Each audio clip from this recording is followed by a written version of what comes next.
What's good, Wizards fans? It's your host, the real Ed Oliver and Brandon Scott. Today we have special guest Kyle Andrews from the Crossover Podcast. Today we're going to talk about Bob Myers and Michael Winger. To start it off, let's get to it. You are Locked On Wizards, your daily Washington Wizards podcast. Part of the Locked On Podcast Network. Your team every day.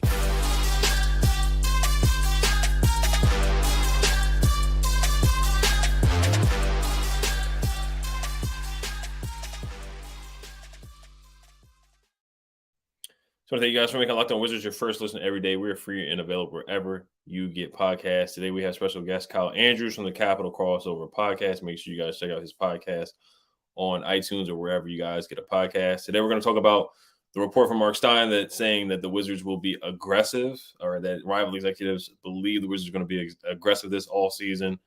We're going to talk about the Michael Winger hire and also the news that Bob Myers turned down the Wizards' $15 million offer per reports. But Kyle, what made you start your podcast? We know you just started your podcast, and what made you a Wizards fan?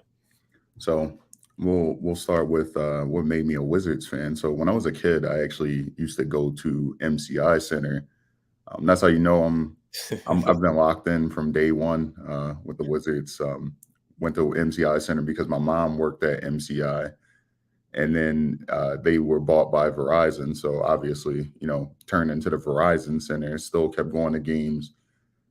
Went to a ton of, Brendan Haywood, Etan Thomas, those years with, Michael Jordan, Juan Dixon, Steve Blake. So I'm going back to, those old Wizards teams, even when they were the Bullets just briefly during my life.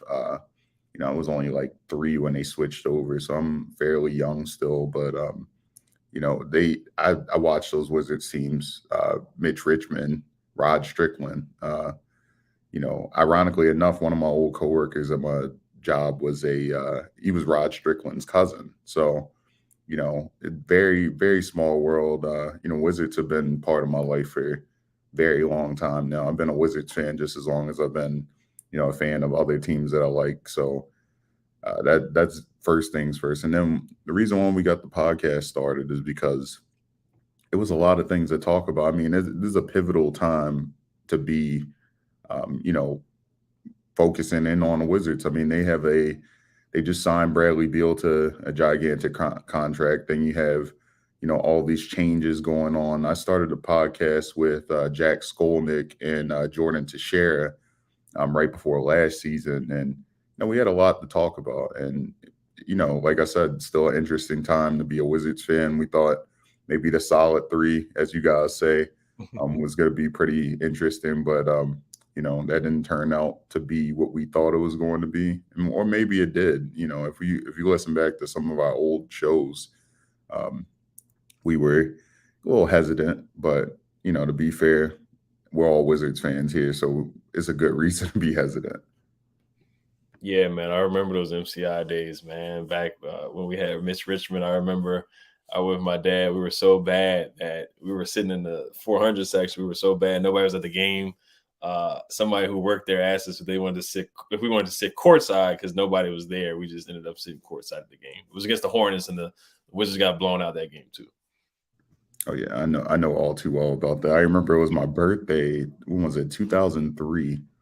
This was like a, I want to say it was 2003. I turned 9, and the Wizards were playing against the Celtics. And I remember Paul Pierce was just carving the Wizards up. The Celtics were bad back then. And so it was just real funny to hear other people's stories about when they were younger going to the MCI Center and being able to move down. And I did the same thing. And then I stood next to this Michael Jordan cardboard cutout. And it was showing people, if you were this tall, you're 6'6". And I saw this picture of me at 9 years old right next to this cardboard cutout. I was only half the size. Now I'm 6'7". So wow. I'm taller than Michael Jordan now. And I'm like, that's cool just to look back at that picture and to see how things have changed. But it's also like, dang, the Wizards are almost right back in that spot that they were in 20 years ago. That's crazy to me. Mm-hmm. Man, let's see how old everybody is. Who remembers when the Bullets used to play in Landover? Remember See, U.S. Airways? I don't remember that. Man, that's back in the day, man. Capital Center or something like that. Yeah, it was U.S. Airways Arena. Mm. That was right before they moved into where they are now in Chinatown. But yeah, shows Yeah. how old I am. All right, so I just want to get your thoughts on the Michael Winger hire, as he's now the president of basketball operations, overseeing not only the Wizards but the Mystics and the Capital City Go-Go. Yeah, I think this Michael Winger hire is pretty good, just considering the fact that he has that OKC background. I think that's huge, even beyond the the Clippers. I think that's gigantic. He's shown that he can try to develop a team in multiple different ways. I mean, he had LeBron when he was in Cleveland. They did pretty well. They just didn't quite get there, but he wasn't the head man there, obviously. He gets to OKC under Sam Presti. That's a great background to have as well. All they do is develop, and I think they have one of the better development organizations in the league. That's number one. Number two, when you get to LA, I mean, they tried to win. They tried to go all in. I think that's something that the Wizards have not shown over, the Shepherd and Grunfeld years. That, yes, do you want to go all in, or do you, this middle build that we all talk about? It hasn't worked. And I think that you either have to be all in or you have to, rebuild. And it can't be half stepping. Like you got to go all the way in and try to get something done. If you want to surround Beal with as much talent, I understand with, the contract that he signed, it's going to be a little bit harder to do that. But that also goes to drafting too. You have to draft, you have to develop players. And I think that's something that Michael Winger will do a lot better than what Tommy Shepard was able to do. And it goes to scouting too. I mean, you have to have a ton of great scouts in there. And I'm sure when you have a, place like OKC that, they scout it very heavily, and he still has an opportunity to add a GM. And we talked about Will Dawkins on our show as a possible hire. And if he brought in Will Dawkins from OKC, look, it's far from where the Wizards were last year. I can tell you that. So it's an exciting time, I would say. Oh, 100%. I mean, Michael Winger, like you said, he wasn't the top guy pulling the strings like Lawrence Frank and with the Clippers was doing it. Other guys in Cleveland, it was more of a collective, collaborative group of guys making decisions. But he's a smart guy, salary cap guy, lawyer. He did have a part in trading Blake Griffin, signing Kawhi Leonard. He wasn't 100% on board from what I heard about the Paul George trade, but they ended up doing it. And like you said, they were aggressive. Which I do want to talk about later. That report. I'm really intrigued to see how the Wizards are going to be aggressive this year. But I think it's a great hire. He's a smart guy. He's been around winning. OKC, he won with KD and Russell Westbrook. Like you said, with LeBron with the Cavs and the Clippers with Kawhi and Paul George. He helped with drafting SGA, trading Blake Griffin. So he's made some good moves, some smart moves, and he's really respected highly across the league. So I think this was a good hire by Ted Leonsis. It's a guy who's not in-house. He actually went out of the office and not getting kind of like a nepotism hire or somebody that we already know from the Wizards organization over the past 10 to 20 years. So I think it was a good hire. I'm happy with the hire. Yeah, I mean, I don't see why anybody wouldn't be happy with the hire. It's just that's a confusing thing to me. I understand among Wizards fans that have this general pessimism because, I get it. It's been tough for the past 20 to 30 years, 40 years at this point. I mean, hey, look, my mom was a child when they won a championship. So that should tell you all you need to know. But I mean, right now it's a cause for optimism. People should be excited. Just like the Commanders getting a new owner. I mean, that's huge. That's huge. It's a changing of the guard in DC sports, and people should be excited for that. I mean, as an Orioles fan, I already know when the Orioles had to make that huge tear down, there was a lot of people that were just pessimistic about where the team was going. And I think that's an unfortunate part of, being all in as a fan, is that you have to go through. I mean, or you feel like you have to go through those tough times. You've been through those tough times. So then you get to the point where you're like ready to jump ship. And then, Orioles fans saw the Nats win the championship, win the World Series, just that same year that the Orioles started the rebuild. And so you see this horrible, horrible Orioles team, and you don't see the fruits of the labor until 2022. And I think that's something that Wizards fans, if they don't go all in on winning and they do make this rebuild, the thing is you have a couple of years to look down the line. Michael Winger said he has a 5-year plan. We'll see what that 5-year plan entails. And hey, as a person that's seen a positive rebuild just up the street in Baltimore with the with the Orioles, I just think that people have to be prepared. And I feel like it's a very similar thing when it comes to basketball. Like OKC, they had to break things down, and they came from a way better spot than the Wizards did. But I also think too that they've done a pretty admirable job of staying afloat and still being relevant and getting Shai Gilgeous-Alexander. You have to be able to trade for pieces so that you can. I mean, if you have to flip those pieces, then go ahead. They'll be able to get some first round picks out of it. So I wouldn't be too upset about that. Right. Yeah, and even with the Clippers, when they traded Blake Griffin, they got Tobias Harris. They still made the playoffs. Michael Winger's he's been a part of hire head coaches. He had they hired Doc Rivers, they fired Doc Rivers, brought in Tyronn Lue. So he's been there, done that with rebuilds, retools, and hiring coaches and everything. So I think he's going to come in and definitely do a good job. So we want to get to a quick promo here before we get to Brandon's question. Today's episode is brought to you by FanDuel. Definitely get on FanDuel. You got the NBA Finals coming up. You can bet on the WNBA. Baseball as well. Baseball is in full swing right now. So make a fast break to FanDuel during the NBA Finals, because right now new customers can get a no sweat first bet up to $2,500. That's $2,500 back in bonus bets if your first bet doesn't win. There's no better place to bet all the NBA Finals action than on America's #1 sportsbook. Visit FanDuel.com/locked-on and get a no sweat first bet up to $2,500. That's FanDuel.com/locked-on. FanDuel, official sports betting partner of the NBA. All right, Brandon. Yes, sir. So I got a few questions for you. You mentioned earlier, from an organizational standpoint, either you're all in or you're all out, right?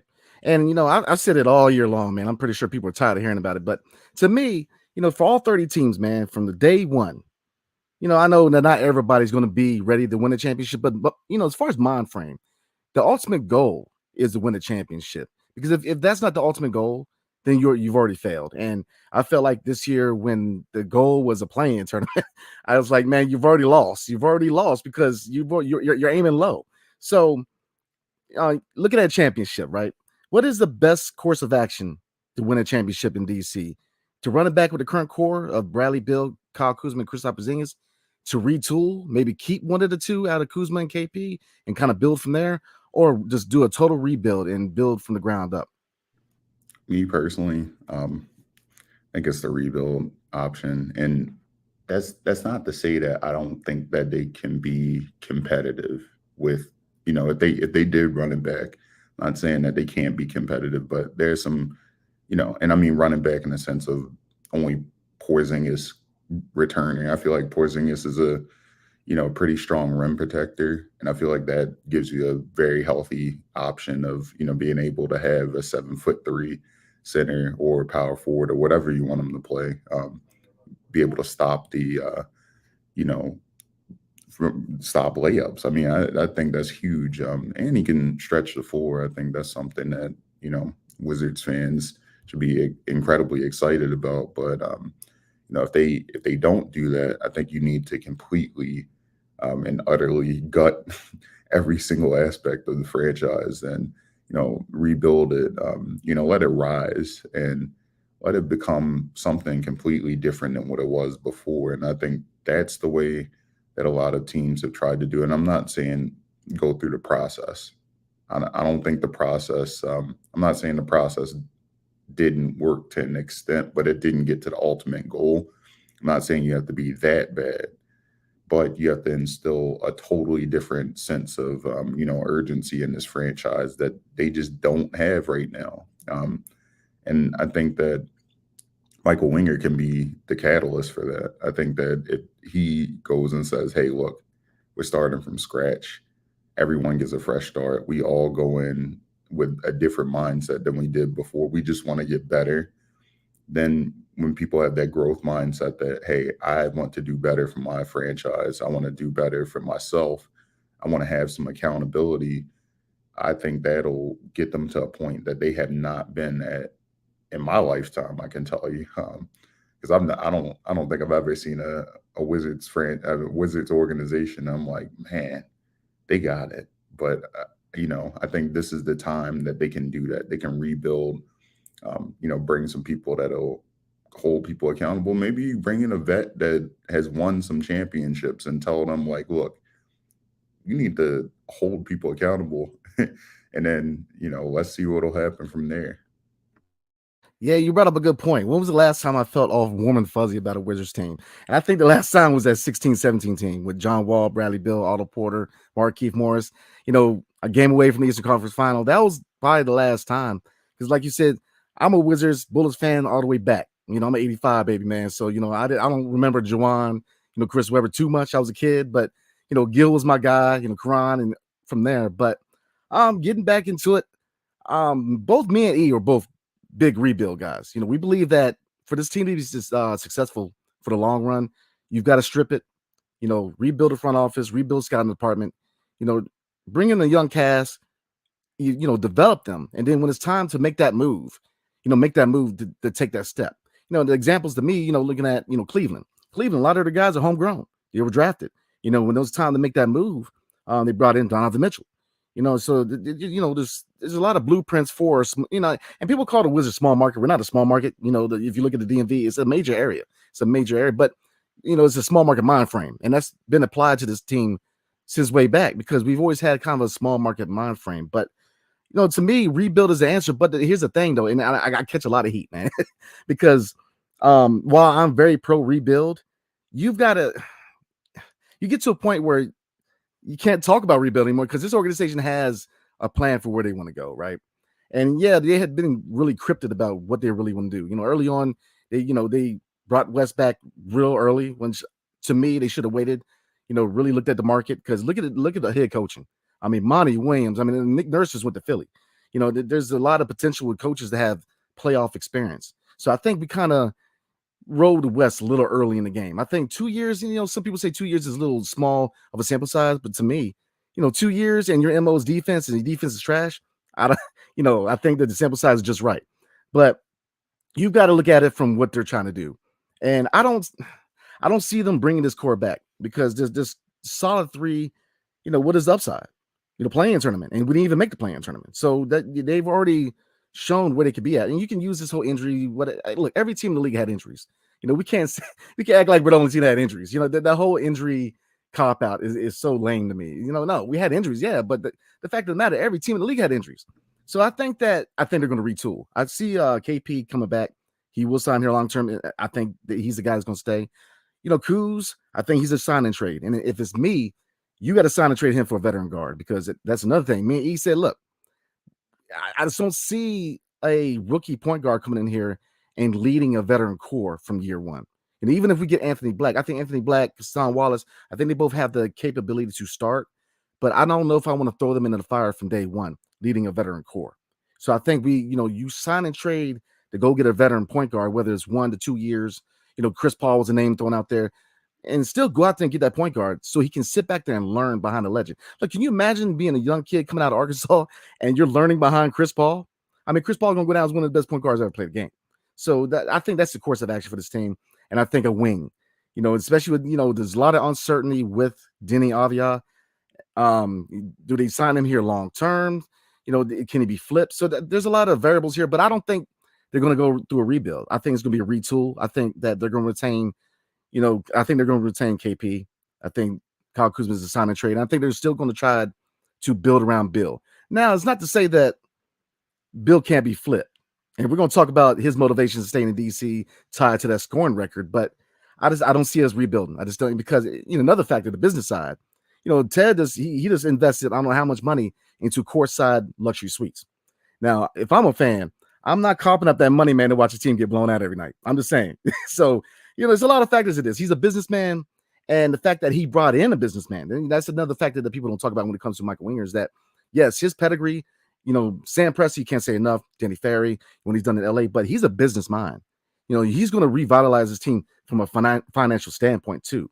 And that's why I think that's another reason it's smart for him to take that role as president and to bring in a GM, because, there's two factors, man. One, oversight. With Tommy being the president and the GM, nobody was checking him. So when you flipping Rui for a bag of chips and a Metro card, nobody was checking him. You know what I mean? So with a front office where you have a GM and a president, he can sit there and say, "Oh, no, we're asking too much," or you have more than one opinion in the front office, man. So I think Winger was a good move, but looking at the vision going forward, man, I don't see a rebuild. I see a retool, but I don't see them running back the same group, because Monte ain't the man at point guard. We all know that. He did his job. Look, all due respect. And I know he's got some feelings on Twitter a couple times. We've been criticizing him, but Monte's just not the guy long term to start point guard, man. And so we need to retool this thing. So I think all arrows point towards a retool. So what do you think, E? Yeah, I think so as well. I think I mean, yeah, like you said, we're both rebuild guys, but if they are in it to win it, I'm with it. Because I wanted to ask you, Kyle, about the report from Marc Stein as well. That rival executives believe that the Wizards are going to be aggressive. Like, what way are they going to be aggressive? Are they going to be aggressive rebuilding or aggressive going all in? If they're going all in, I really want to see what they are going to do, because they're in a tough situation. They don't have a lot of cap space. Bradley Beal in the books. If you're going to bring back Porzingis, that's going to be a high number. It's going to be around 30 million, more than that, most likely. Kuz is going to get most likely around 25 mil, maybe even more than that, with the salary cap going up. So you just don't have a lot of wiggle room at all. You got DeLon Wright still. He's on a mid-level exception. I mean, he's not really hurting your books at all. But after those three guys, you just don't have a lot of room to really sign guys. You just don't. So I'm intrigued to really see how aggressive they're going to be.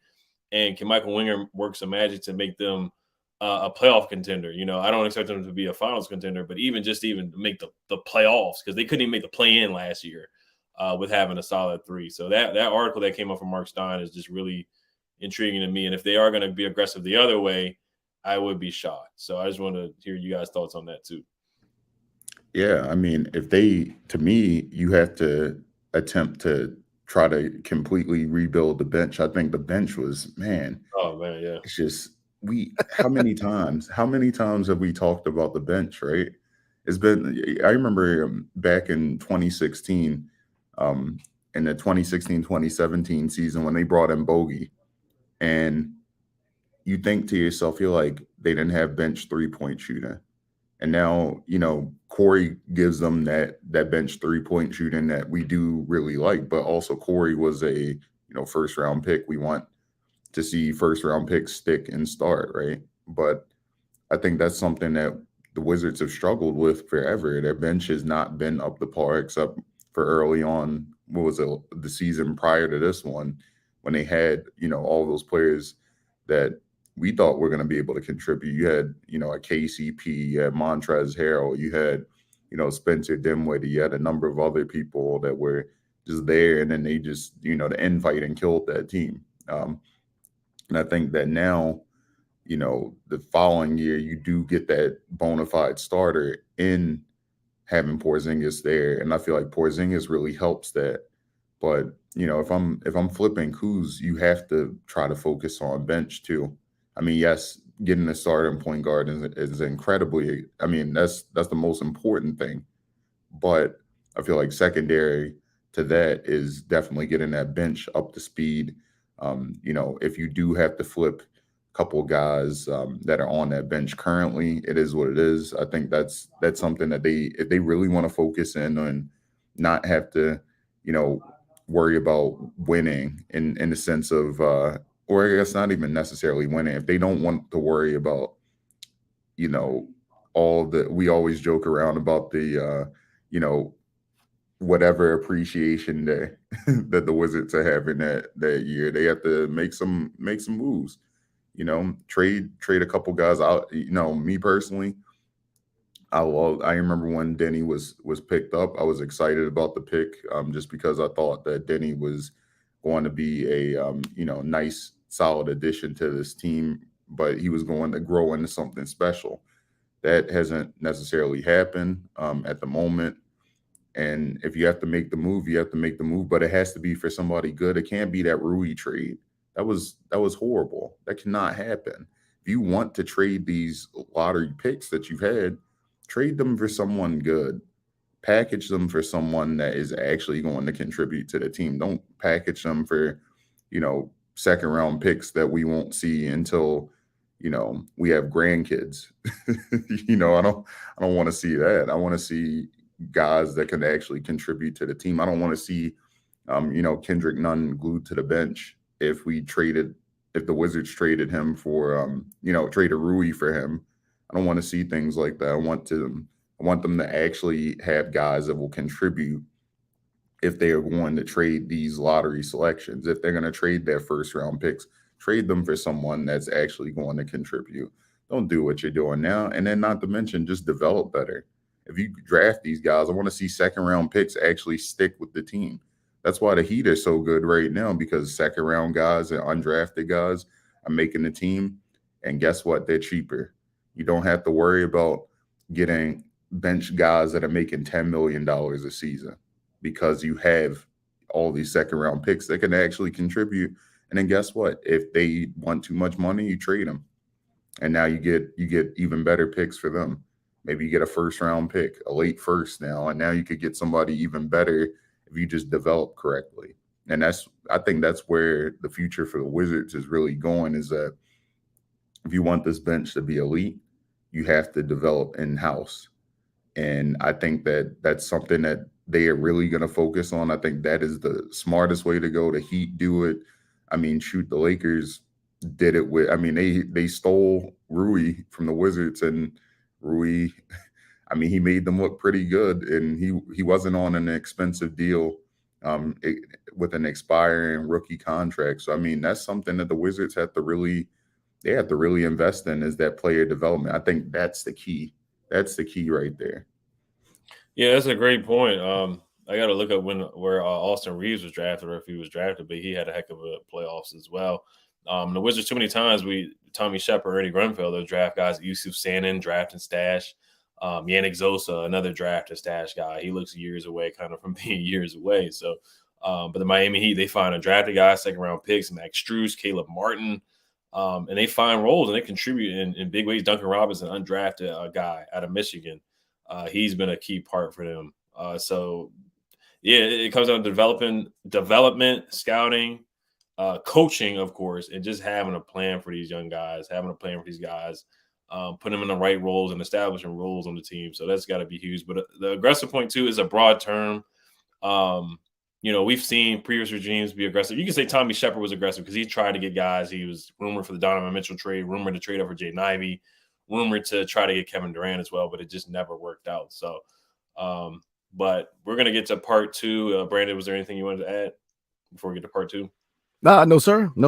Man, I'm loving the dialogue, man. Definitely, yeah. So we're going to continue. We're going to get to part two of the Capital Crossover podcast. We just want to thank you guys for listening, making Locked On Wizards your first listen every day for everydayers.